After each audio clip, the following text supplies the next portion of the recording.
Hello and welcome to 365 Days of Excelling with Clive.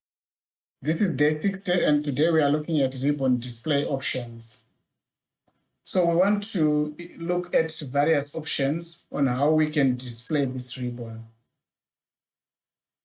On day 44, we looked at how you can hide this ribbon completely, but I didn't cover the other options that you have to display it.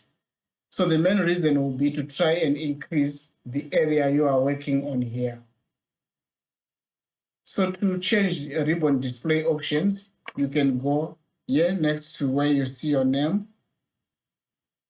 There will be ribbon display options. You just click on the up arrow there. And there are three options there. So the first option is to say you show all commands. So this is currently what I am on. I'm showing all tabs and commands. So these are tabs, so with the home tab and the commands under home tab, and insert tab and the commands under insert tab.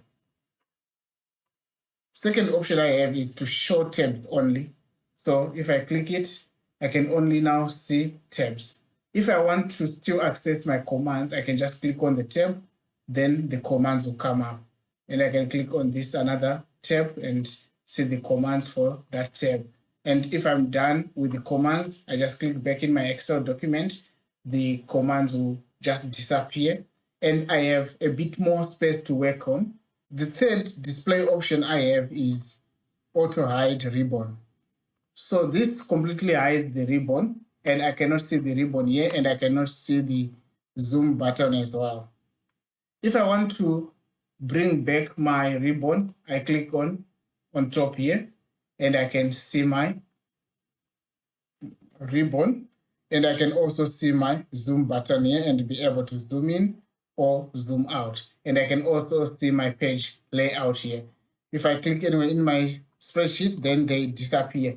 And I do have much more space to work on and to present my report. Previously, I mentioned that you can even use this in a presentation. If you're doing a presentation, you can now actually present because you have bigger screen space to show on your projector. So that's it, guys. Thank you. Bye-bye.